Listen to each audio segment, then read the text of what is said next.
My name is Denise Hall. I am 31 years old, a captain in the military police stationed at Fort Liberty. I have spent my entire youth protecting this country, standing guard on foreign soil, yet I couldn't protect the one person who mattered most, my own mother. From the monsters disguised as family. I never thought a simple reunion dinner would turn into an active crime scene. It happened the moment I refused to hand over $15,000 of my blood money, savings earned in the desert heat, to fund my addict stepbrother's wedding. My stepfather, Gary, didn't hesitate. He screamed, "Hold her, Tyler. Teach this ungrateful bitch a lesson." I felt the wind of a heavy glass ashtray sailing past my face, slicing the skin above my eyebrow. Blood trickled into my eye, blurring my vision, but I saw him clearly. Tyler, the brother I used to carry on my hip when we were kids. He lunged at me, fist cocked high, growling like a feral animal. In the corner, my mother, Linda, just curled into a ball, her hands clamped over her mouth to stifle a sob. They thought a lone woman would crumble. They thought they had me cornered. But they forgot one fatal detail. I had just come off shift, and my standard issue Axon body cam was still blinking green. Let me know what state you are listening from in the comments and hit that subscribe button right now if you believe that when a family becomes a battlefield, love needs to be replaced by martial law. The suspension of my old Ford F-150 groaned as I pulled into the driveway of the house on the outskirts of Fayetteville, North Carolina. It was a humid evening, the kind that makes your uniform stick to your back. I cut the engine, but I didn't get out immediately. I just sat there, gripping the steering wheel until my knuckles turned white, staring at the house I grew up in. They had painted the siding a cheerful shade of blue, trying to mask the rot inside. But I knew better. The air around this place always felt heavy, like the pressure before a thunderstorm that never breaks. My heart was hammering a frantic rhythm against my ribs, a stark contrast to the calm exterior I was trained to maintain. My hand drifted up, fingers brushing the cold metal of the captain's bars pinned to my chest. It was a grounding technique. I am Captain Denise Hall, I told myself. I command respect. In my head, the voice of Jocko Willink, whose podcast got me through my toughest deployments, echoed, "Calm is contagious." "Breathe, Denise," I whispered. "No shortcuts. Just discipline." I grabbed my duffel bag and stepped out. I was still in my fatigues, boots laced tight. I hadn't even had time to change after a 12-hour shift dealing with a domestic dispute on base. The irony wasn't lost on me. As I opened the front door, the smell hit me first. It wasn't the smell of home cooking. It was the stale, sour stench of cheap beer and cigarette smoke that had settled into the drywall over 2 decades. "Look who finally decided to grace us with her presence," a voice boomed from the living room. Gary, my stepfather. He didn't get up. He was sprawled in his recliner, feet propped up on the coffee table, a half-empty can of beer dangling from his hand. Next to him sat Tyler, my 26-year-old stepbrother, mirroring his father's posture. They were watching a football game, the volume turned up loud enough to rattle the windows. Neither of them looked at me. In the kitchen, my mother, Linda, was hunched over the stove. She looked smaller than I remembered, her shoulders curved inward as if she were trying to disappear. She was serving dinner like a maid, terrified of making a sound. "Hi, Mom," I said softly, stepping into the kitchen. She flinched, then turned with a weak, watery smile. "Oh, Denise, you're here. Sit, sit. The pot roast is ready." We moved to the dining table. It was a tense affair. The only sound was the scraping of silverware and the wet smacking noises Gary made as he chewed. The pot roast was cold, the gravy congealed into a greasy film on the plate. It tasted like the atmosphere in the room, loveless and heavy. Gary wiped grease from his chin with the back of his hand and finally looked at me. His eyes didn't meet mine. They drifted to my uniform, narrowing with disdain. "Still wearing that G.I. Joe costume, huh?" Gary sneered, stabbing a piece of carrot. "You think that makes you special? You think you're some kind of hero?" I kept my eyes on my plate, slicing my meat with surgical precision. "It's my job, Gary. I came straight from work." "Work?" Tyler scoffed, his mouth full. Writing tickets for speeding on base isn't real work, Denise. You're basically a mall cop with a better costume. At least I have a job, Tyler, I shot back, my voice level. How's the job hunt going? Or are you still finding yourself on Gary's couch? Tyler slammed his fork down. I'm an entrepreneur, okay? I have prospects. And besides, I'm busy planning the wedding. It's going to be at the Hilton downtown. Top tier, classy. I almost choked. Tyler had been unemployed for 2 years. He couldn't afford a burger at McDonald's, let alone a wedding at the Hilton. That sounds expensive, I said, glancing at Mom. She was staring intently at her soup bowl, refusing to look up. That was the signal. I knew it. This wasn't a dinner. It was an ambush. Gary cleared his throat, the sound like gravel grinding together. He finished his beer and crushed the can in his hand, setting it on the table with a definitive clack.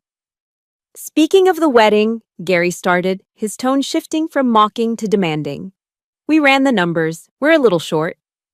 How short? I asked, though I already knew I wouldn't like the answer. 15,000, Gary said. He said it casually, like he was asking to borrow $5 for gas. I know you just got that deployment bonus from your little trip to the sandbox. Go to the bank tomorrow, draw it out, give it to your brother. The room went dead silent. The audacity stole the breath from my lungs. That money wasn't just a bonus. It was hazard pay. It was months of sleeping in a tent, missing birthdays, dodging IEDs, and living in a constant state of hypervigilance. That money was my down payment for a small house, my escape plan. I looked at my mother. Mom, did you know about this? She trembled. Denise, honey, it's for family. Tyler needs a good start. I can't do that, Gary, I said, my voice firm. That money is my savings. I'm buying a house next month. Gary's face turned a deep shade of purple. He slammed his fist onto the table, making the silverware jump. Your money, he roared, spittle flying across the table. Your money is this family's money. Who put a roof over your head when your deadbeat father died? Me. I raised you, I fed you, and now you're going to nickel and dime me? You selfish, ungrateful wretch. I've paid my way since I was 18. I stood up, my chair scraping loudly against the floor. I send Mom money every month. I'm not financing a party for Tyler. It's not a party, it's my wedding, Tyler yelled, jumping up. He was swaying slightly. I could smell the bourbon on him from across the table. You've always been jealous of me. You think you're better than us because you went to college and joined the army. You're just a jealous bitch. Watch your mouth, Tyler, I warned, my command voice slipping out. Gary stood up slowly, his eyes cold and predatory. He looked at Tyler and nodded toward me. She needs to learn respect, Gary hissed. Teach your sister a lesson, son. Show her who runs this house. It happened in slow motion. Tyler, fueled by liquid courage and his father's toxic permission, lunged across the corner of the table. He grabbed the collar of my uniform, bunching the fabric in his fist. Give me the money, he screamed, raising his right hand to slap me. A move he had used on girlfriends before, a move he used to use on me when we were teenagers. But I wasn't a teenager anymore, and I wasn't a victim. My training took over instantly. No thought, just reaction. As his hand came down, I stepped inside his guard. My left forearm blocked his strike, deflecting it harmlessly. Simultaneously, my right hand clamped onto his wrist, twisting it sharply outward while I drove my shoulder into his chest. It was a standard MP takedown maneuver. Leverage over strength. Tyler yelped as his balance vanished. I swept his leg and drove him into the hardwood floor. Thud. The house shook. Tyler hit the ground hard, the air rushing out of his lungs in a wheeze. I held his arm in a lock against his back, pinning him down with my knee. Stay down, I ordered. Do not move. My heart was pounding, adrenaline flooding my system. I looked up, expecting Gary to be rushing me next. I was ready to fight them both if I had to. But Gary wasn't attacking. He was standing by the wall, a terrifyingly calm smile playing on his lips. It was the smile of a man who had just been handed a loaded weapon. He pulled his smartphone from his pocket. He looked at me, his eyes gleaming with malice, and then he tapped the screen. He put the phone to his ear, and in a split second, his demeanor changed. His face crumbled into a mask of sheer terror. He began to hyperventilate, fake tears welling in his eyes. 911, he screamed into the phone, his voice trembling with a performance worthy of an Oscar. Please, send help. It's my daughter. She's a soldier.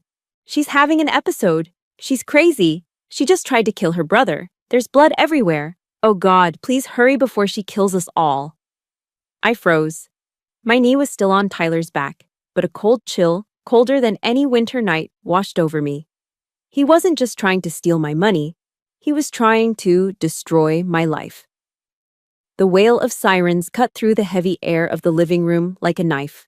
Red and blue lights strobed against the drawn curtains, painting the room in a chaotic rhythm. It was in that exact moment, as heavy boots crunched on the gravel driveway, that I witnessed a terrifying transformation. Gary, who seconds ago had been standing over me with a predatory grin, sprang into action. He grabbed his own greasy hair, roughing it up until he looked disheveled. With a violent jerk, he tore the collar of his flannel shirt, popping a button that skittered across the hardwood floor. Then, he dropped to his knees beside Tyler and let out a theatrical sob. Before the door opened, Gary turned his head toward me. The fear on his face vanished, replaced by pure, venomous hatred. "You're dead, you little bitch," he hissed. "I'm going to take your rank. I'm going to take your job. I'm going to make sure you rot in a cell." Then, the mask slammed back into place. "Officer, thank God!" Gary screamed as the door burst open, his voice cracking with fake hysteria. He cradled Tyler's head like a grieving father. "Help us. My daughter. She's snapped. She's got PTSD. She's trying to kill us." Two police officers from the Fayetteville PD stormed in. Officer Ruiz, the lead, had his hand hovering over his taser.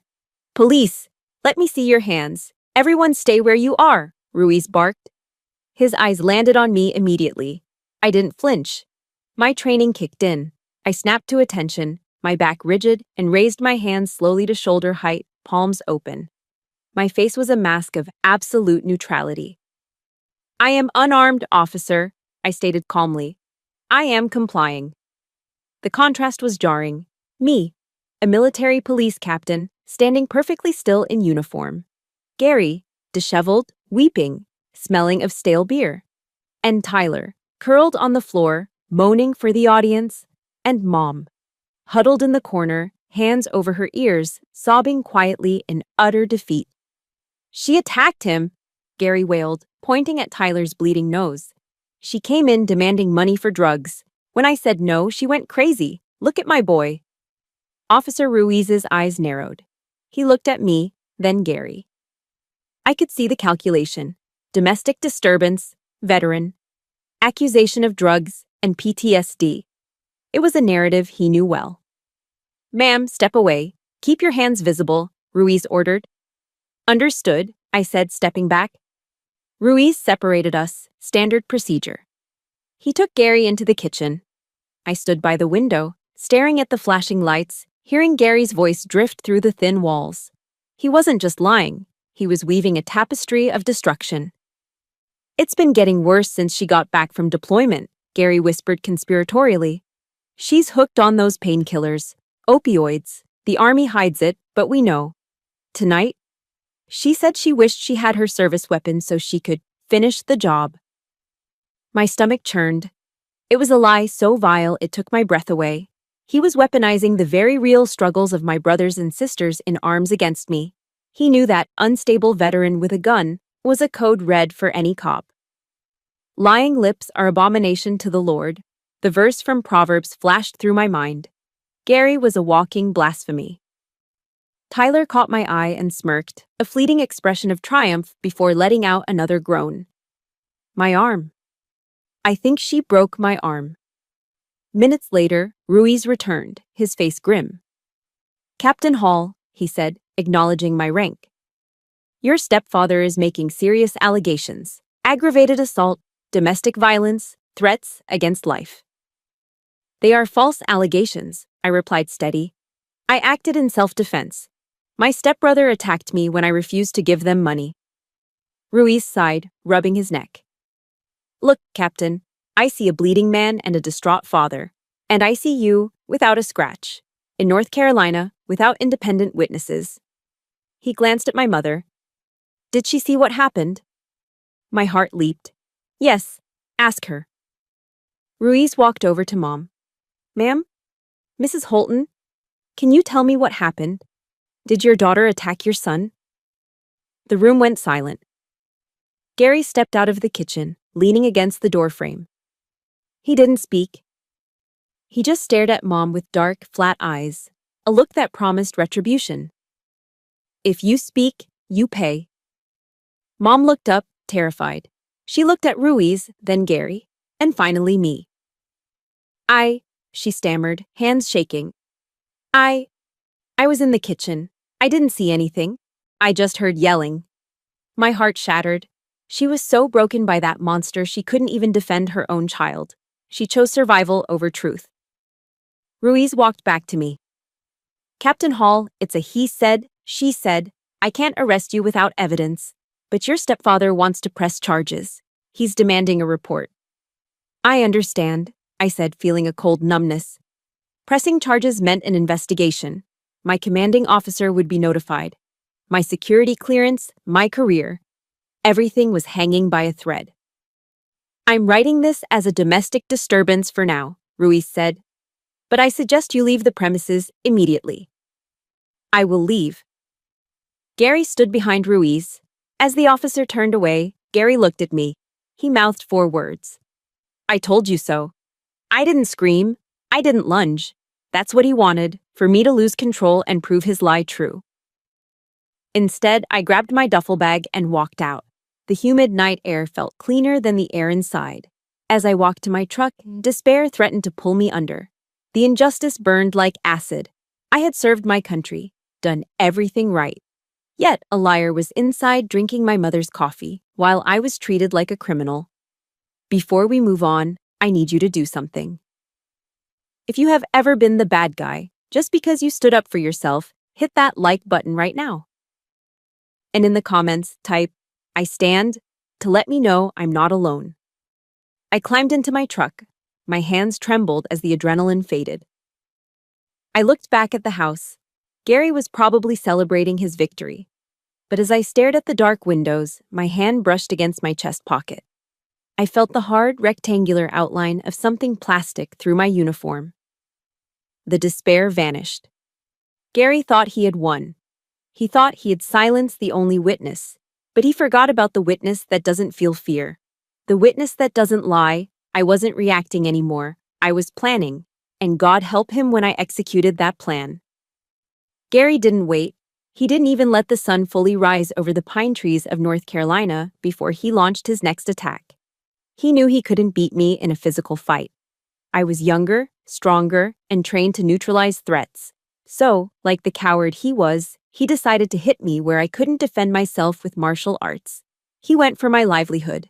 He went for my honor. At 800 hours, while I was on the parade deck at Fort Liberty overseeing a morning drill for new recruits, a call was coming into the Provost Marshal's office. Gary Holton, playing the role of the terrified, law-abiding citizen, was on the line. He wasn't drunk this time. His voice was steady, sober, and laced with a calculated concern that would have fooled anyone who didn't know the devil beneath the skin. I'm afraid for my life, sir, Gary told the dispatcher, his voice recorded on the emergency line. My stepdaughter, Captain Denise Hall. She has unauthorized weapons. She's been talking about ending things, about taking people with her. She threatened to kill the whole family last night. If the army doesn't intervene, I'm terrified she's going to cause a massacre. He knew the trigger words: unauthorized weapons, mental instability, mass shooting threat. In the modern military climate, those words were nuclear. They bypassed all red tape and triggered an immediate, zero-tolerance response. I was barking orders at a platoon of privates, correcting their formation, when I saw a Humvee from the Military Police Investigations Unit pull up onto the grass. 2 MPs stepped out. They weren't smiling. They weren't my friends from the mess hall. They were on duty, and their faces were grim. One of them was Sergeant Miller, a man I had shared coffee with just 2 days ago. He wouldn't meet my eyes. "Captain Hall," Miller said, his voice stiff, "I need you to step away from the platoon." The recruits stopped their drill. 100 pairs of eyes turned to watch. The silence on the parade deck was deafening. "Is there a problem, Sergeant?" I asked, keeping my voice calm, though my heart began to hammer against my ribs. "Ma'am, per order of Colonel Alden, you are to be escorted to headquarters immediately," Miller said. Then he took a breath, like he hated what he was about to say. "I am also ordered to relieve you of your sidearm, temporarily." The air left my lungs. To be disarmed in front of subordinates is the ultimate humiliation for an officer. It's a public declaration that you are no longer trusted, that you are a threat. I felt the heat rise in my cheeks, a burning shame that pricked at my eyes. I unholstered my M17 pistol slowly, cleared the chamber, and handed it to Miller butt first. My hands were shaking, just barely, but enough for me to feel it. "Am I under arrest?" I asked quietly. "Not yet, ma'am. Just detained for questioning regarding a serious allegation." As I walked to the Humvee, flanked by 2 MPs like a common criminal, I could feel the recruits whispering behind me. 12 years of service. 12 years of perfect conduct, of sacrifice, of missed holidays and lonely nights. All of it stained in an instant by the lies of a man who had never served a day in his life. The drive to HQ was a blur. My mind was racing, spiraling into panic. What did he say? How can they believe him? I tried to channel David Goggins. When you think you're done, you're only at 40% of your body's capability. But my mind wasn't tired. It was terrified. We arrived at Colonel Alden's office. The colonel was a man I respected more than anyone. He was a father figure to me, a man of absolute integrity. Being summoned to his office was usually an honor. Today, it felt like walking to the gallows. I was ushered in. The door clicked shut behind me. Colonel Alden didn't ask me to sit. He was standing by the window, looking out, his back to me. On his desk lay a thick manila folder. "Sir, Captain Hall reporting as ordered," I said, snapping a salute. Alden turned slowly. His face wasn't angry. It was worse. It was disappointed. "At ease, Denise," he said, his voice heavy. He picked up the folder and tossed it onto the desk. It landed with a heavy thud that echoed in the silent room. "Gary Holton, your stepfather." "Yes, sir." "He sent an email to the base commander this morning, 5 pages long," Alden said, tapping the folder. "Attached are photos of your brother, Tyler, with a broken nose and a bruised wrist, and a statement from Gary claiming you assaulted them in a psychotic rage over an inheritance dispute." "That is a lie, sir," I said, my voice trembling with suppressed rage. "It was self-defense. They tried to rob me." "He claims you have an opioid addiction," Alden continued, ignoring my defense. "He claims you threatened to use your service weapon to clean house. He's demanding a full CID investigation. He's threatening to go to the press if we don't act." Alden leaned forward, his steel-gray eyes boring into mine. "You know the UCMJ, Captain. Article 133. Conduct unbecoming an officer and a gentleman. If even half of this is true, if you engaged in domestic violence, you're done. Dishonorable discharge, loss of pension, federal prison time." "Sir, please," I pleaded, desperation creeping into my voice. "Gary is a narcissist. He's doing this because I cut him off financially. I have never touched drugs. I have never threatened anyone." "I want to believe you, Denise," Alden said, his voice softening just a fraction. "I really do. But in today's climate, with domestic violence accusations, my hands are tied. Unless you have proof, solid, undeniable proof, I have to suspend your clearance pending an investigation." The room spun. Suspended clearance. That was the death knell. Even if I was cleared months later, the stigma would never leave. My career was over. I thought about my pension, the money I used to pay for Mom's insulin. I thought about the health insurance that covered her. I thought about the house I was supposed to buy next month. Gary had calculated this perfectly. He knew that without the army, I was nothing. He wanted to break me, to strip me of my identity, to make me crawl back to him just like Mom did. He wanted to turn me into a failure so he could control me. I felt a wave of nausea. The walls of the office seemed to be closing in. I was trapped. I was alone. I was going to lose everything because a drunkard decided to ruin me. Think, the inner voice screamed. You are a soldier. Think. What do I have? My word against his? No good. Mom's testimony. She's too scared.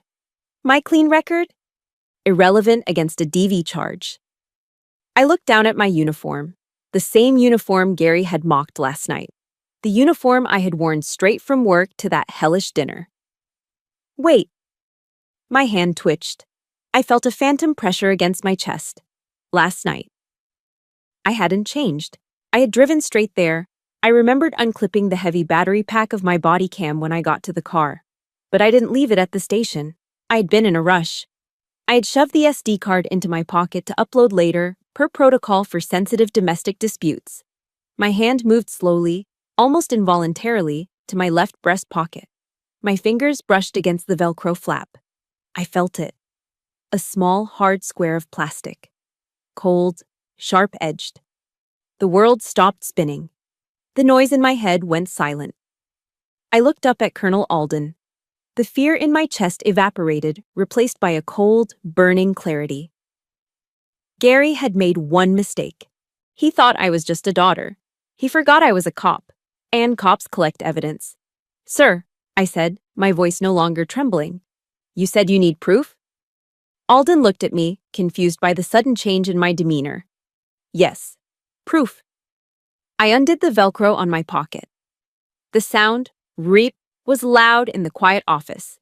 I reached in and pulled out the small black memory card. I held it up between two fingers like a holy relic. I forgot to turn it off, I whispered, a ghost of a smile touching my lips. It's all here, sir. Every word. Every lie. The silence in Colonel Alden's office was thick enough to choke on. He was staring at the small black SD card I held between my fingers, his expression unreadable. To him, it was just a piece of plastic. To me, it was my life. You said you forgot to turn it off? Alden asked, his voice skeptical but curious. Yes, sir, I replied, keeping my hand steady. Per your new directive regarding officer safety during commutes, I kept my Axon unit active until I reached a secure location. When I arrived at my mother's house, I was distracted by the immediate hostility. I never powered it down. I stepped forward and placed the card on the glass surface of his mahogany desk. It made a tiny click sound. This is the raw footage, sir. Unedited, encrypted, time-stamped. It will show you exactly who the aggressor was. Alden looked at the card, then at me. He let out a long, heavy sigh, the kind that comes from a man who has seen too much deception in his career. He reached for the card. If this is what you say it is, Captain, he muttered, inserting it into a card reader connected to his secure terminal. Then Gary Holton is about to have a very bad day. He turned the large monitor on his desk so I could see it too. He clicked the file. The screen went black for a second, then burst into life with the grainy, wide-angle view of my body cam. 8/14 2023.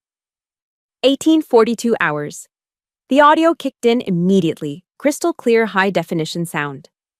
Give me the money. Tyler's voice filled the office, slurred and aggressive. On the screen, his face was distorted with rage, his fist raised high. The camera jerked as I flinched back. Stay back, Tyler. Stop! My voice on the recording was loud, authoritative. I wasn't screaming in panic. I was issuing commands. Rules of engagement followed. Then came the scuffle. The camera angle tilted wildly as I blocked his strike. The sickening thud of Tyler hitting the floor echoed through the speakers. Stay down. Do not move. Alden leaned forward, his eyes glued to the screen. He watched as I pinned Tyler. But then, the camera stabilized. It was pointing directly across the room, directly at Gary. On the screen, Gary wasn't scared. He wasn't running to help his son. He was standing by the wall, phone in hand. And then, he smiled. It was a smile that chilled the room, a smirk of pure, calculated malice. Allo 911, Gary's voice rang out, shifting instantly from a grunt of exertion to a high-pitched shriek of terror. "Please, send help. It's my daughter. She's a soldier. She's having an episode." We watched as Gary ruffled his own hair. We watched as he tore his collar. We watched him drop to his knees and fake a sob, all while casting a hateful glare at the camera lens he didn't know was recording. "Son of a bitch," Alden whispered. The video ended. The screen froze on that final image of Gary's face, the mask of a victim, slipping just enough to reveal the predator underneath. For a moment, nobody moved. The only sound was the hum of the computer fan. Then, Colonel Alden exploded. Bam! He slammed his fist onto the desk with such force that his ceramic coffee mug jumped an inch into the air, splashing dark liquid onto the blotter. His face, usually composed, was beet red.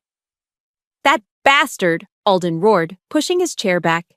He dared to use my office, my MPs, my resources for a personal vendetta." His anger wasn't directed at me anymore. It was a righteous fury, the kind only a commander feels when his troops are attacked dishonorably. He files a false report with a federal agency. Alden paced behind his desk, his hands clenched into fists. He slanders a commissioned officer. He wastes taxpayer money on a witch hunt because you wouldn't give him cash for a wedding? He stopped pacing and looked at me. The disappointment in his eyes was gone, replaced by a fierce, protective pride. "Captain Hall," he said, his voice dropping to a low rumble. "You acted with exemplary restraint. You followed the use of force continuum perfectly. You de-escalated. You neutralized the threat without causing excessive harm. And you maintained discipline while that parasite tried to destroy you." "Thank you, sir," I said, feeling the knot in my chest loosen for the first time in 24 hours. "You are cleared, Denise," Alden said firmly, pulling the SD card out and handing it back to me. "Effective immediately. Your sidearm will be returned. The suspension is lifted." He walked back to his desk and picked up the phone. "Get me the Judge Advocate General's office," he barked into the receiver. "And get the Fayetteville police chief on the line. I want to report a case of filing false charges and harassment of a federal officer." He hung up and looked at me with a grim smile. "I'm not going to let this slide. We're going to send a cease and desist letter so heavy it'll crush his mailbox. And if he breathes in your direction again, I'll have the FBI at his door for interfering with military duties." "John 8:32, sir," I said softly, a wave of relief washing over me.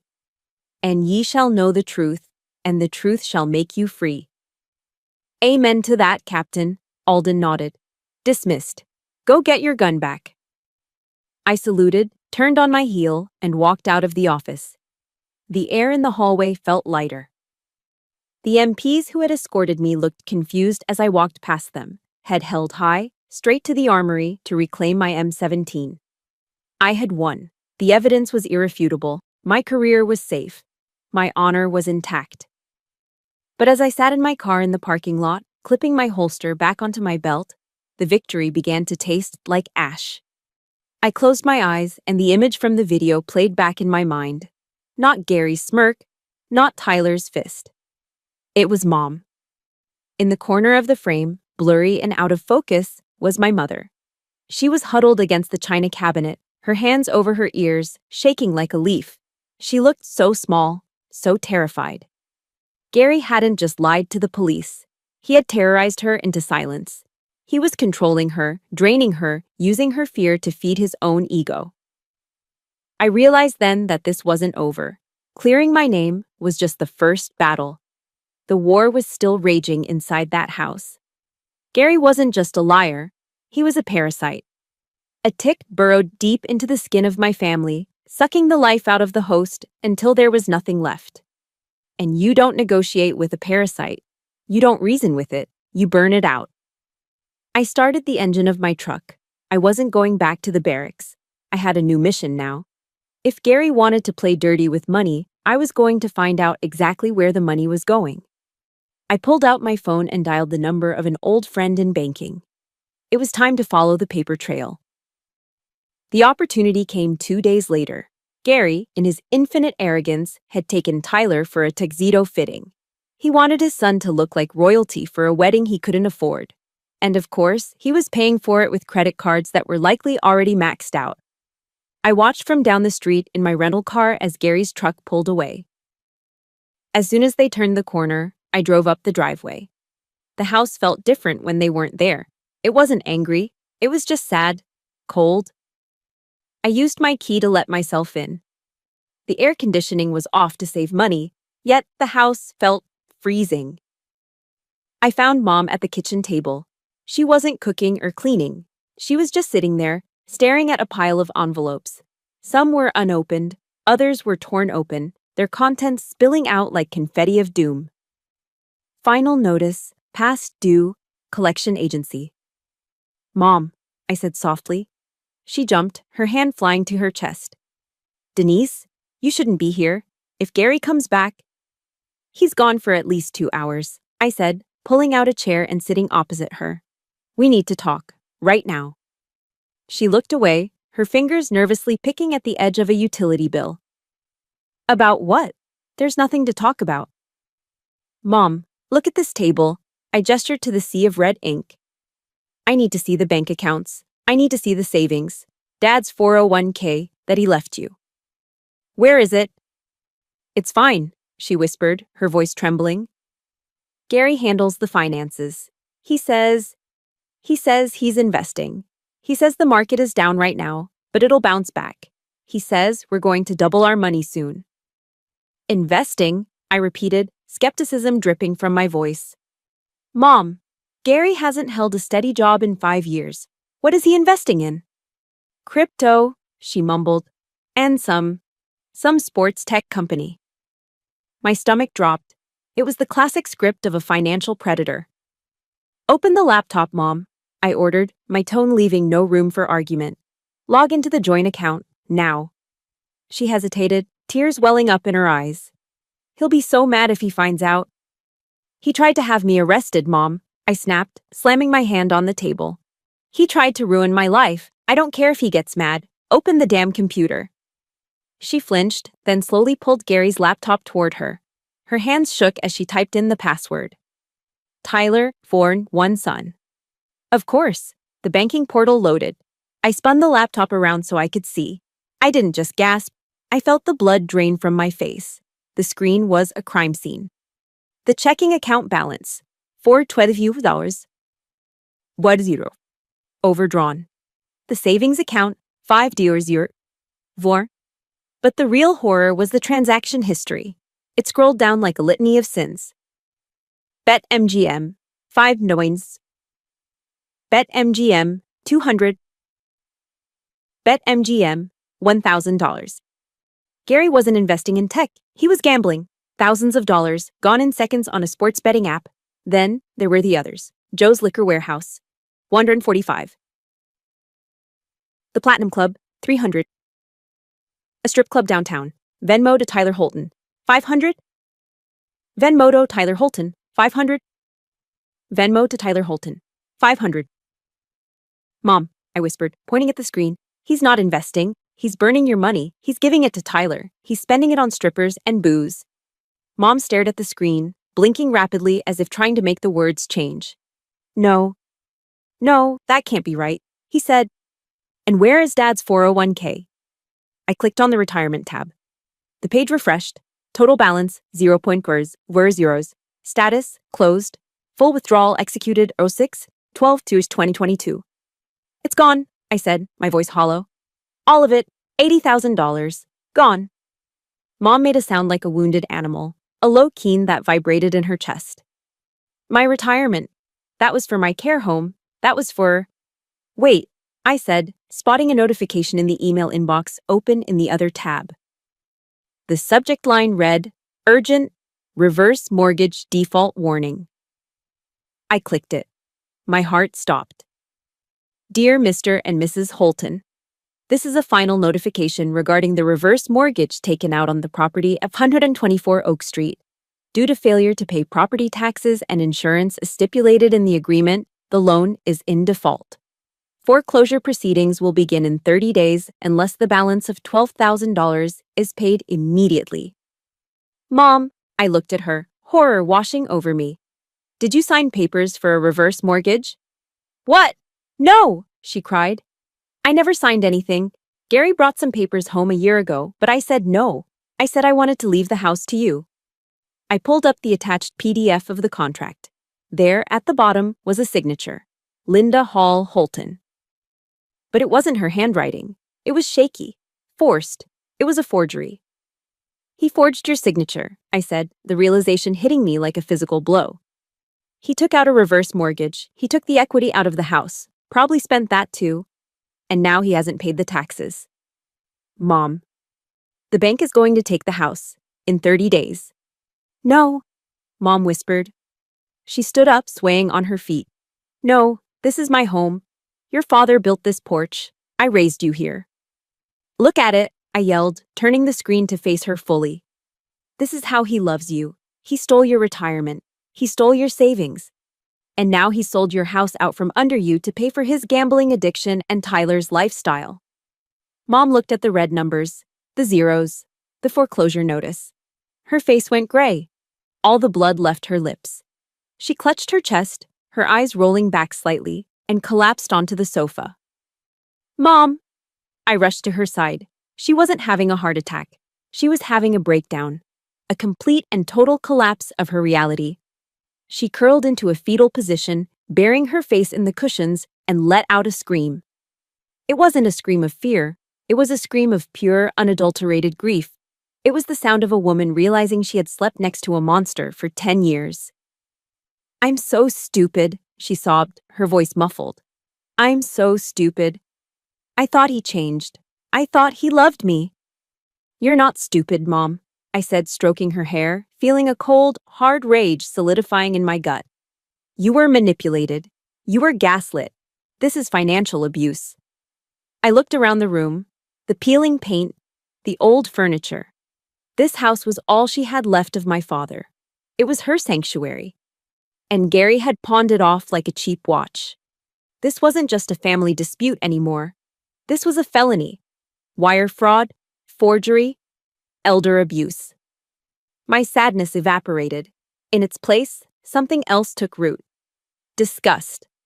Pure, visceral disgust. Gary Holton wasn't a man. He was a parasite. A leech that had attached itself to my mother, draining her dry until she was a husk. And now he was ready to discard her on the street. Mom sat up suddenly, her eyes wild with panic. She reached for her phone on the coffee table. I have to call him, she gasped, her fingers fumbling with the screen. I have to ask him. Maybe there's a mistake. Maybe he can fix it. I watched her, my heart breaking. Even now, after seeing the evidence, her instinct was to go to him, to beg him for a solution to the problem he created. It was the trauma bond talking. I reached out and grabbed her wrist. Hard. Before we see if Linda makes that call, I have a question for you. Have you ever trusted someone with your life, only to find out they were stealing your future behind your back? If you have, or if you just support justice for victims of financial abuse, hit that like button right now. And drop a comment saying, protect the vulnerable so we can show the world we are watching. No, I said firmly, looking straight into her terrified eyes. You are not calling him. But Denise, if you call him now, he will lie, I said, my voice dropping to a command whisper. He will spin a story. He will blame the bank. He will blame the economy. Or worse, he will blame you. And then he will drain whatever cash is left in his pocket and disappear. Then what do we do? She wailed. I'm going to be homeless.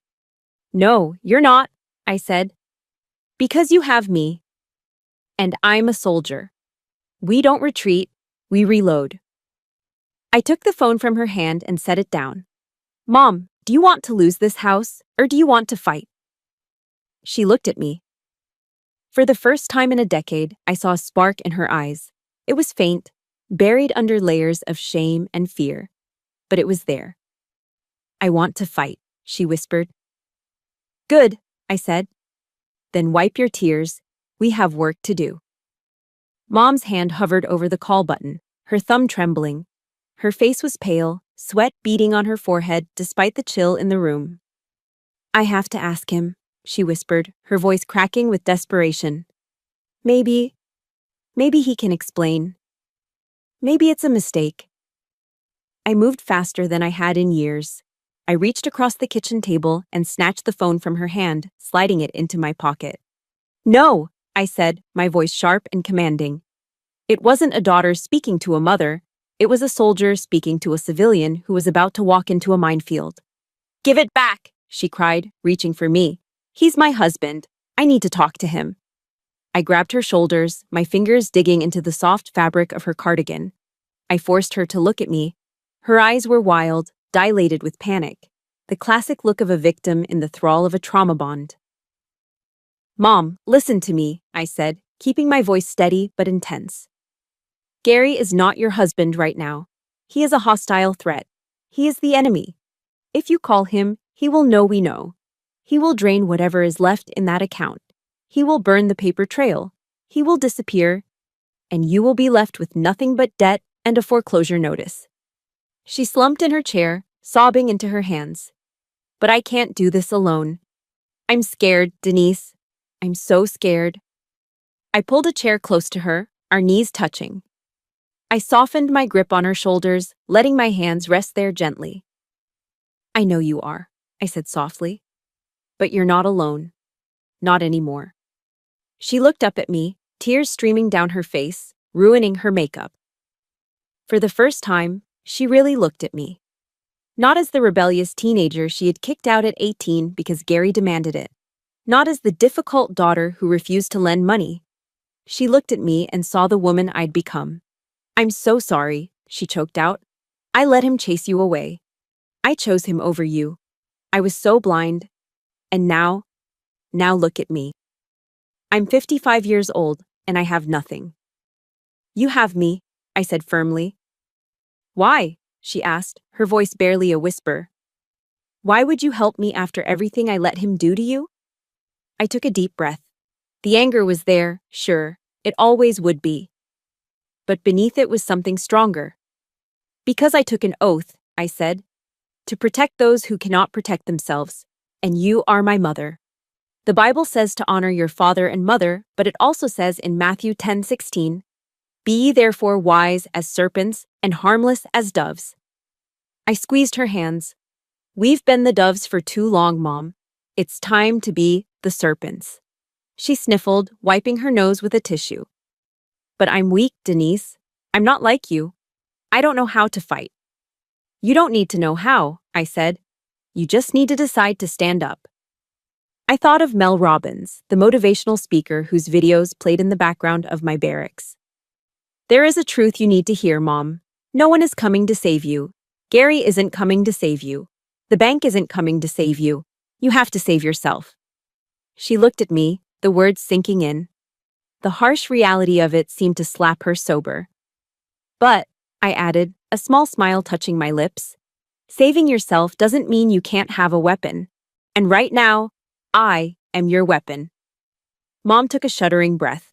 She sat up a little straighter. She looked around the kitchen, at the peeling wallpaper, at the empty fridge, at the pile of unpaid bills. I don't want to lose my home, she said, her voice gaining a hint of steel. He took my retirement. He took my dignity. He's not taking my house. That's the spirit, I said. I stood up and grabbed a notepad and a pen from the counter. I slammed them onto the table. We are going to handle this the Army way, I said, uncapping the pen. Strategy and discipline, no emotions, just execution. I wrote a large number 1 on the paper. Phase 1, Intel, I said. We download every bank statement, every email, every text message. We document the forgery on the mortgage papers. We build a file so thick it could kill a man if you dropped it on him. I wrote number 2. Phase 2, legal air support, I continued. I know a lawyer, Margaret Crane. They call her the Iron Lady of Fayetteville. She eats guys like Gary for breakfast. We get her on retainer today. I wrote number 3. Phase 3, the kill shot, I said, looking at Mom. We don't just divorce him, we expose him. We make sure he leaves this marriage with nothing but the shirt on his back and a criminal record. Mom looked at the list. Her hand reached out and took the pen from me. He has a safe, she said quietly. In the garage. He thinks I don't know the combination, but I saw him type it in once. It's his birthday. I grinned. See? You're already a serpent. Open it, she said. Whatever is in there, let's add it to the pile. We spent the next hour raiding our own home. We found cash stashed in envelopes. We found pawnshop receipts for jewelry Mom thought she had lost. We printed bank statements until the printer ran out of ink. By the time we were done, the kitchen table looked like the war room at the Pentagon. Mom signed the power of attorney document I had downloaded and printed. Her signature was firm this time, no shaking. I trust you, Denise, she said, handing me the paper. Do whatever it takes. I will, I promised. I pulled out my phone again. This time, I wasn't calling a friend. I was calling a shark. I dialed the number for Margaret Crane's office. It rang twice. Law offices of Crane and Associates, a receptionist answered. This is Captain Denise Hall, I said, my voice crisp. I need to speak to Margaret Crane immediately. Tell her I have a case involving high-level financial fraud, forgery, elder abuse, and a narcissist who thinks he's smarter than the U.S. Army. There was a pause, and then a click. A moment later, a raspy, smoky voice came on the line. It sounded like whiskey and nails. Captain Hall, Margaret Crane said, you had me at narcissist. Talk to me. I have video evidence of assault, I said, looking at Mom, who was now calmly shredding Gary's credit card offers. I have bank statements showing gambling debts paid with stolen retirement funds. I have a forged reverse mortgage contract, and I have a very angry mother who is ready to burn it all down. Margaret Crane let out a laugh. It was a loud barking sound, a sound of pure delight. Captain, she said, you just described my dream case. I've been bored all week. Bring everything to my office in an hour. I'll clear my schedule. I hung up the phone and looked at Mom. Pack a bag, I said. You're coming with me. We're going to a hotel tonight. When Gary comes home to an empty house and a missing safe, the war officially begins. Mom nodded. She stood up and walked to the bedroom. She didn't look back. The victim was gone. The survivor had taken her place, and Gary Holton had no idea what was coming for him. The week leading up to the wedding was a masterclass in psychological warfare. But for the first time in our lives, Mom and I were the ones holding the trigger. Gary and Tyler thought they had won. They mistook our silence for submission. They interpreted Mom's quiet nodding as defeat. When Gary demanded Mom iron his shirt for the rehearsal dinner, she did it without a word. When Tyler bragged about the honeymoon suite he had booked on a credit card that was technically already defaulted, I just smiled and said, "That sounds lovely, Tyler." They ate it up. Their egos were so inflated they couldn't see the trapdoor opening beneath their feet. On the morning of the rehearsal dinner, Gary cornered me in the hallway. He smelled of Old Spice and arrogance. "You've been quiet lately," he sneered, clapping a heavy hand on my shoulder. "Good. Shows you're learning your place. Tonight is important. Sarah's family are snobs. Doctors, lawyers, that type. Don't embarrass me. Don't talk about your job. Just smile and look pretty." I looked at his hand on my shoulder, fighting the urge to snap his wrist. Instead, I looked him in the eye and gave him the most genuine smile I could muster. "Don't worry, Gary," I said sweetly. "Tonight is going to be unforgettable. I promise." He grunted, satisfied, and walked away. He didn't know that my silence wasn't surrender. It was the sound of a cannon being loaded. Back at my off-base apartment, I wasn't getting ready. I was working.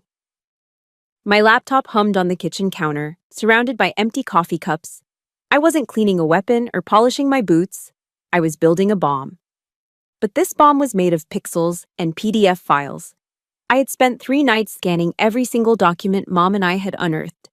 The bank statements with the negative balances, the forged reverse mortgage contract with the shaky signature, the text messages Gary had sent me over the years, calling me worthless, threatening to kill my dog, threatening to ruin my career.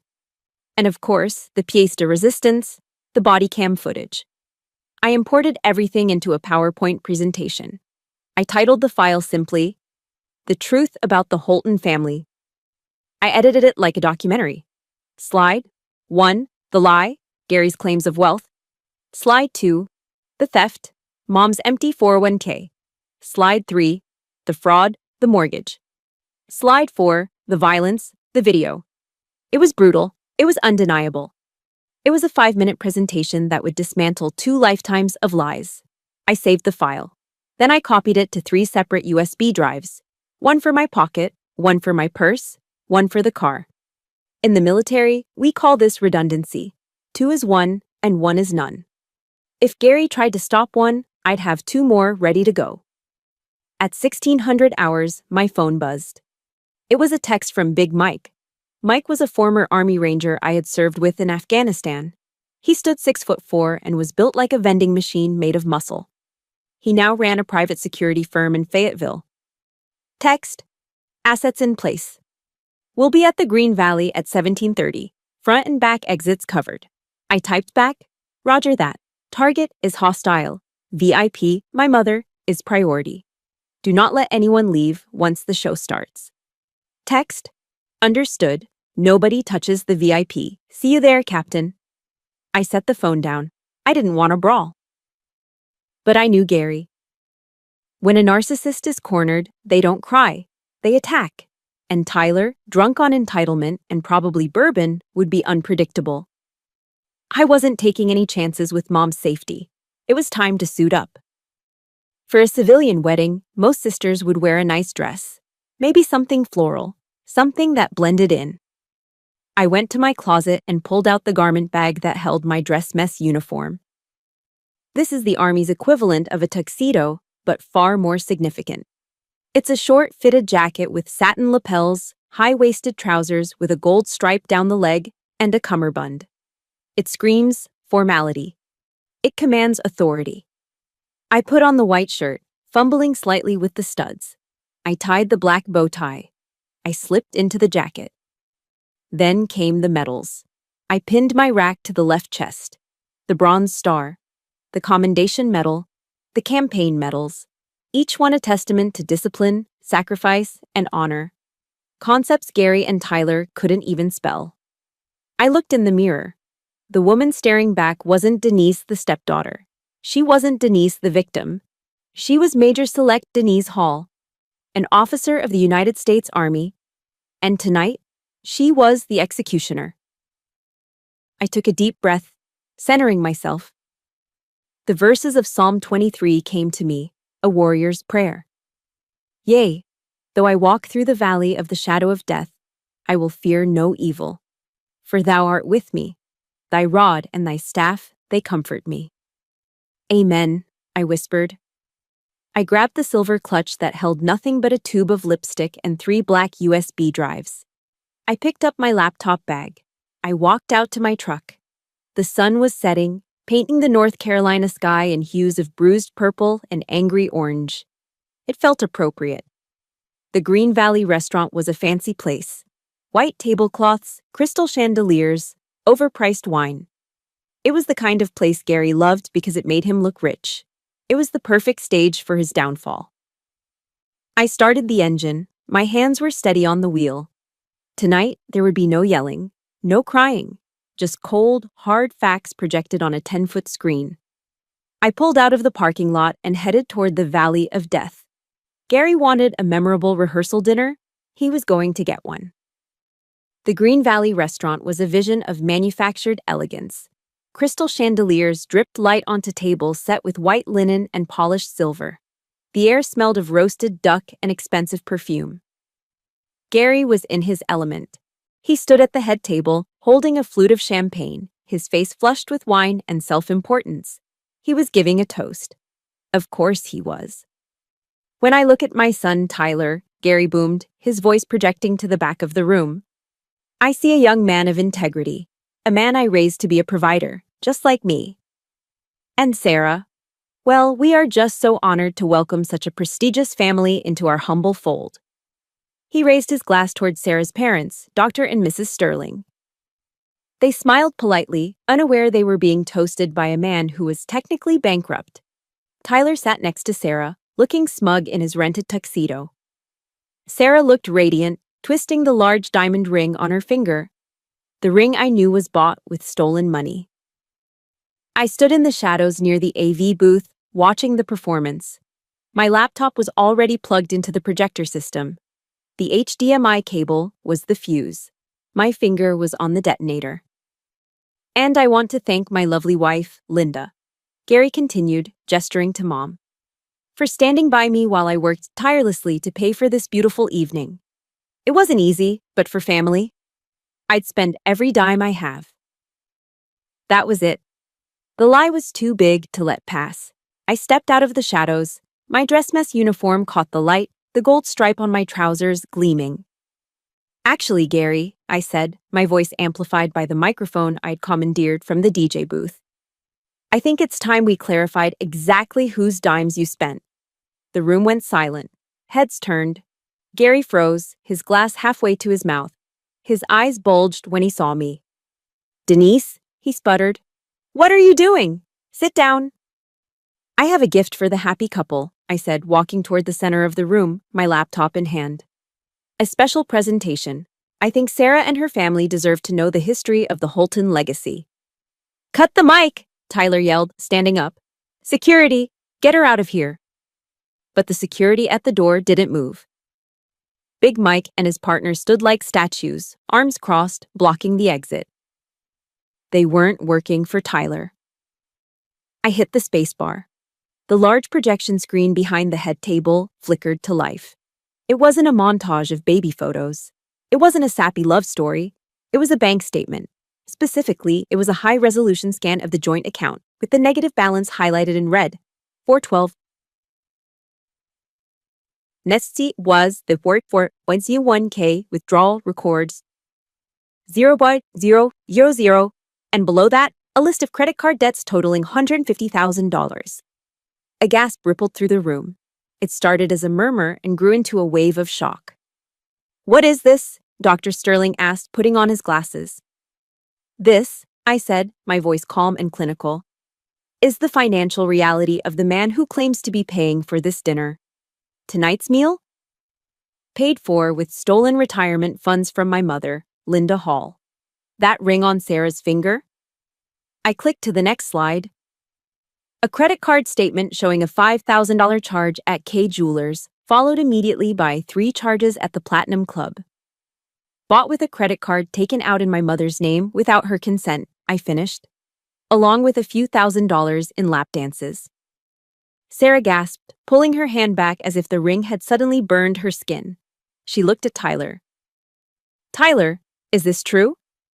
She's lying, Tyler screamed, his face turning a mottled red. She hacked the bank. She's jealous. Am I? I asked. Let's see what kind of man you really are, Tyler. I hit the spacebar again. The screen went black for a second. Then, the audio kicked in. Give me the money. The video from my body cam played on the 10-foot screen. It was loud. It was violent. It was undeniable. The room watched in horrified silence as Tyler, the man of integrity, lunged at his sister with a fist raised. They watched him get slammed to the floor. They heard the wet thud. And then they saw Gary. They saw the smirk. They saw the performance. They heard the lie. She's crazy. She's trying to kill us. Mrs. Sterling stood up, her hand covering her mouth. Oh my God, she whispered. They're monsters. Gary dropped his champagne glass. It shattered on the floor, the sound sharp and final. Turn it off, Gary roared. He looked like a madman, veins bulging in his neck. Turn it off right now, you ungrateful bitch. I'll kill you. He charged. He abandoned all pretense of being a gentleman. He jumped off the dais and sprinted toward me, his hands reaching for the laptop, or maybe my throat. The room screamed. But he never reached me. From the shadows, Big Mike stepped forward. He moved with surprising speed for a man of his size. He didn't tackle Gary. He simply stepped into his path and braced himself. Gary slammed into Big Mike like a bird hitting a windshield. Oof! The impact stopped Gary dead in his tracks. He bounced off Mike's chest and stumbled back, wheezing. Mike didn't even flinch. He just looked down at Gary with the impassive stare of a man who had guarded generals in war zones. Sir, Mike rumbled, his voice deep and threatening. I strongly suggest you do not touch the major. Gary looked at Mike, then at me, then at the crowd. He realized for the first time that he had lost control of the narrative. I didn't flinch. I looked past Gary, straight at Sarah. Sarah, I said, my voice softening. You are a good woman. You come from a good family. Do you really want to marry into this? A family of liars, thieves, and abusers. Look at them. Look at the debt. Look at the violence. Is this the life you want? Sarah was trembling. Tears were streaming down her face, ruining her bridal makeup. She looked at Tyler, who was still standing by the table, looking small and pathetic. Tyler, Sarah said, her voice shaking. Did you know? About the money? About your dad stealing from Linda? Babe, listen, Tyler stammered, holding his hands out. It's complicated. Dad said he had an investment. It's not complicated, Sarah yelled. It's theft. She grabbed her left hand with her right. She yanked the diamond ring off her finger. You are a liar, she spat, and your father is a criminal. She threw the ring. It hit Tyler square in the chest and bounced onto the floor with a hollow clink. It's over, she said. The wedding is off. She turned to her parents. Mom, Dad, let's go. Dr. Sterling stood up, buttoning his jacket. He shot Gary a look of pure disgust. You will be hearing from our lawyers regarding the deposits we paid, he said icily. The Sterling family walked out. The guests followed, murmuring, casting glances of judgment at the Holton men. The room emptied quickly. Soon it was just me, Mom, the security team, and the two broken men. Gary sank to his knees. He wasn't looking at his son. He wasn't looking at his wife. He was staring at the door where the Sterlings had exited. No, he whispered. The money, the connections. He didn't care about love. He didn't care about family. He cared that his golden ticket had just walked out the door. I walked over to him. I stood over him, looking down. You wanted a memorable night, Gary, I said coldly. I hope this was memorable enough for you. I signaled to Mom. She stood up from her table, her head held high. She didn't look at Gary. She walked straight to the door. Come on, Mom, I said. We're leaving. As we walked out into the cool night air, I heard Gary scream. It was a raw, primal sound of rage and impotence. He threw a chair across the empty room. I didn't look back. The stage had been set, the play was over, and the curtains had closed on Gary Holton's life.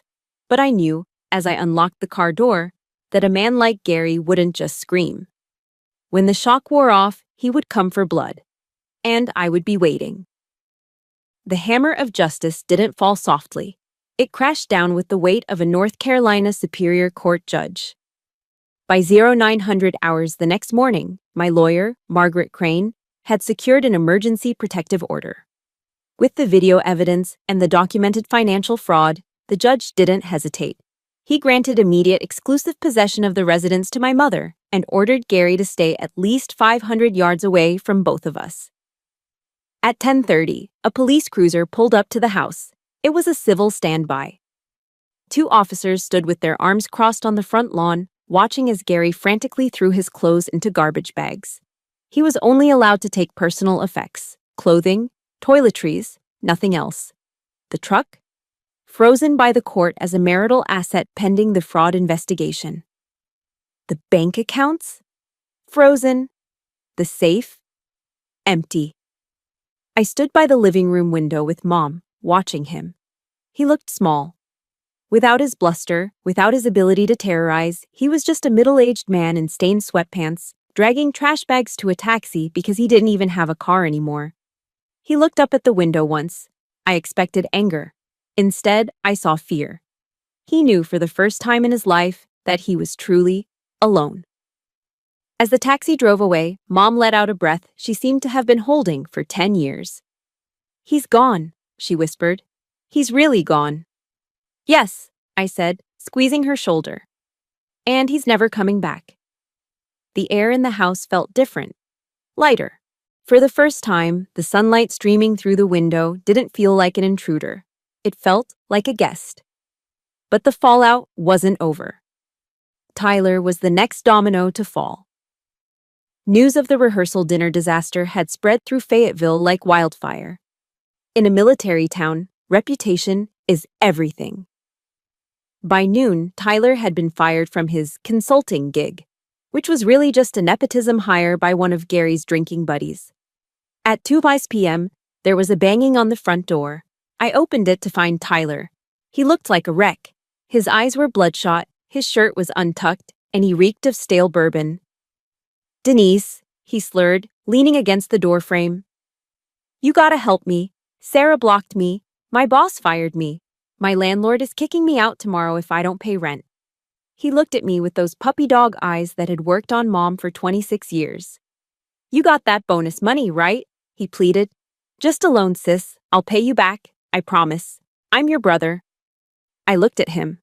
I didn't see a brother. I saw a 26-year-old man who was still acting like a 6-year-old waiting for a handout. "No, Tyler," I said calmly. "What?" He blinked, confused. But I have nowhere to go." "Then figure it out," I said. "You wanted to be a big shot? You wanted to be the golden child? Well, welcome to the real world. In the real world, you don't get bailed out when you assault people and steal from your mother." "You're heartless," he spat. "No," I said, stepping back to close the door. "I'm teaching you the only lesson Gary never did. It's called accountability." I slammed the door in his face. I locked the deadbolt. That night, the police scanner app on my phone chirped. DUI crash on Skibo Road. Suspect identified as Tyler Holton. Hit a utility pole. He was alive, but he was in custody. He wouldn't be bothering us for a while. One down, one to go. I knew Gary wouldn't fade away quietly. Narcissists don't accept defeat. They seek revenge.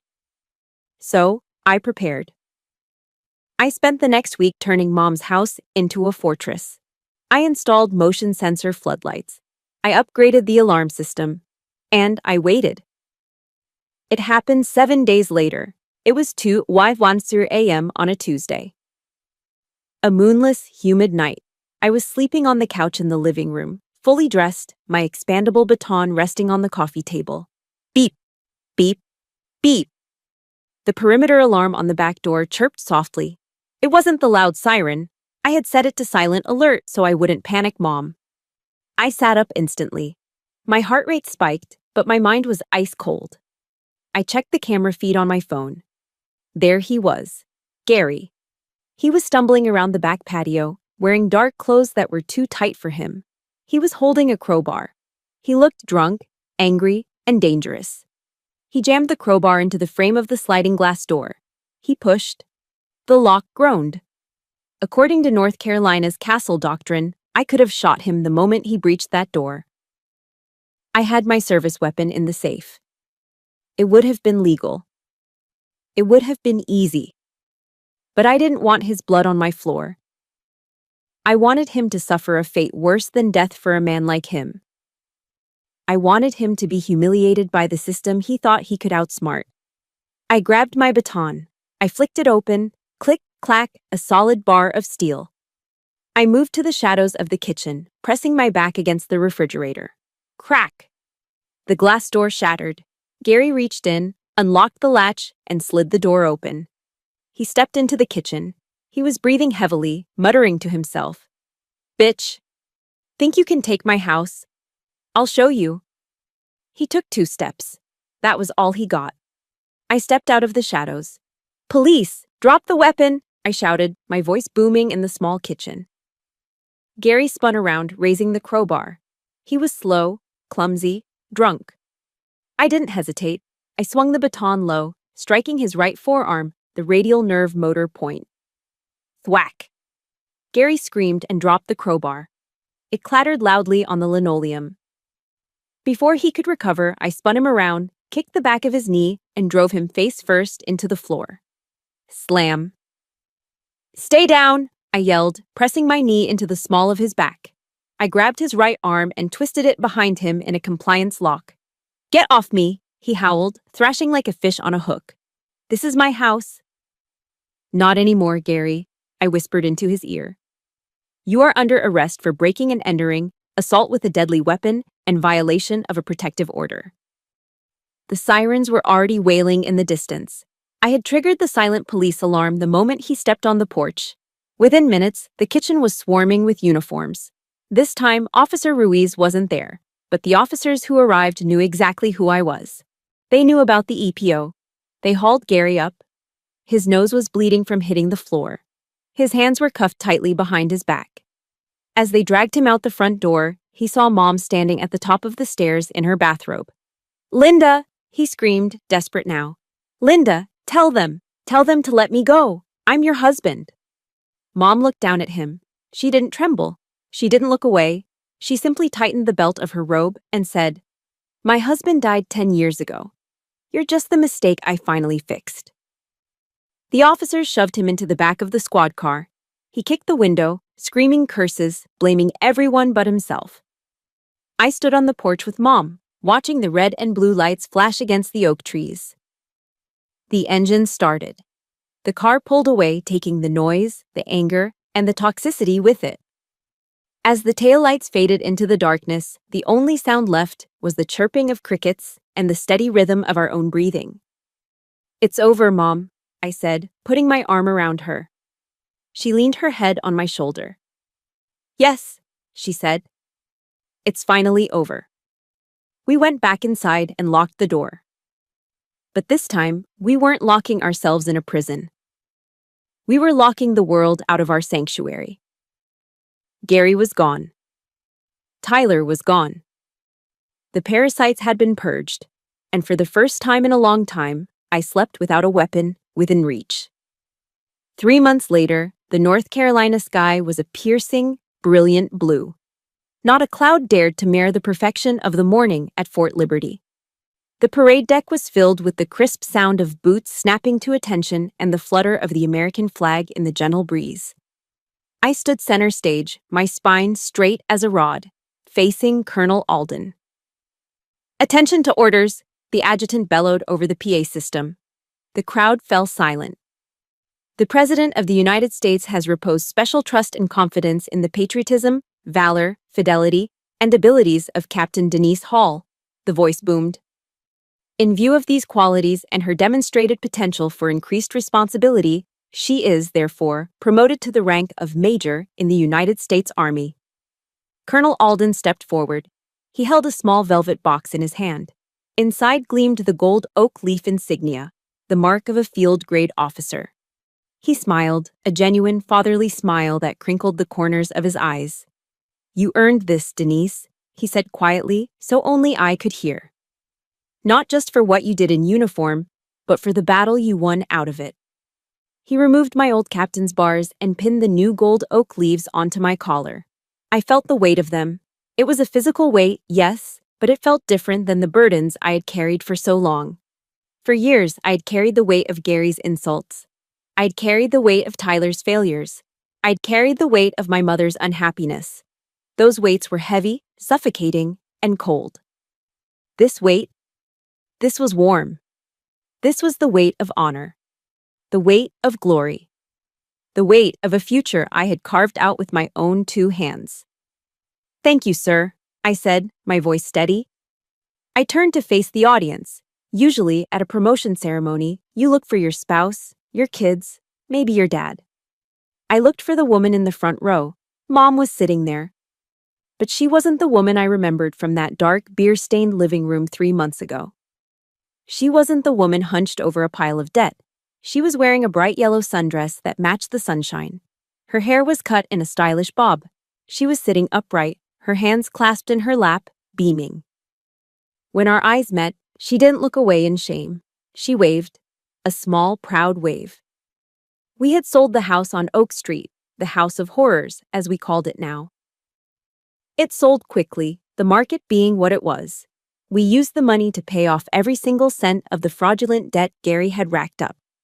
The credit card companies were satisfied. The bank closed the foreclosure file. With the remaining equity, Mom bought a small 2-bedroom condo in a quiet community just 10 minutes from the base. It had a balcony where she grew tomatoes and basil. She had joined a local garden club. She went to brunch with friends on Sundays. She was 55 years old, and for the first time in her adult life, she was free. Seeing her smile, that was my real promotion. That was the medal I would wear on my heart forever. After the ceremony, the crowd dispersed for refreshments, but I had one last duty. A platoon of new military police graduates was waiting in formation. They were young, fresh-faced, eager to serve. They looked at me with awe, seeing the gold oak leaves, seeing the bronze star. I walked up to them. "At ease," I commanded.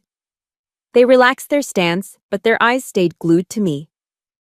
"You are all entering a profession of arms," I began, my voice carrying across the grass without a microphone. "You have been trained to shoot. You have been trained to fight. You have been trained to identify the enemy." I paused, looking at a young female private in the front row. She reminded me of myself at 20. "But I am here to tell you that the enemy isn't always wearing a different uniform," I said. "The enemy isn't always on a battlefield thousands of miles away. Sometimes the enemy is hiding in the places you trust the most. Sometimes the enemy shares your last name." A few of them blinked, surprised by the raw honesty. "Your strength," I placed my hand over my heart, tapping the fabric of my uniform, "does not come from the weapon on your hip. It comes from here. It comes from the discipline to say no when it's easier to say yes. It comes from the courage to protect the vulnerable, even if it breaks your heart to do it." I looked at them, channeling every ounce of conviction I had. Never let anyone, not a partner, not a parent, not a sibling, compromise your integrity. You are guardians of justice. Start by guarding your own souls. "Hooah!" the platoon roared in unison. "Dismissed," I said. I walked away toward the parking lot. The sun was beginning to dip, painting the sky in streaks of gold and violet. I got into my new car, a sensible sedan, fully paid for. I rolled down the windows as I drove off base, letting the warm Carolina breeze whip through my hair. I thought about Gary. He was currently sitting in a cell at the Cumberland County Detention Center, awaiting trial. His lawyer had tried to get him bail, but with no fixed address and a history of flight risk, the judge denied it. I thought about Tyler. He was in court-ordered rehab as part of his DUI plea deal. Maybe he would get clean, maybe he wouldn't. But that wasn't my burden to carry anymore. I drove past the sign that said, "Welcome to Fayetteville."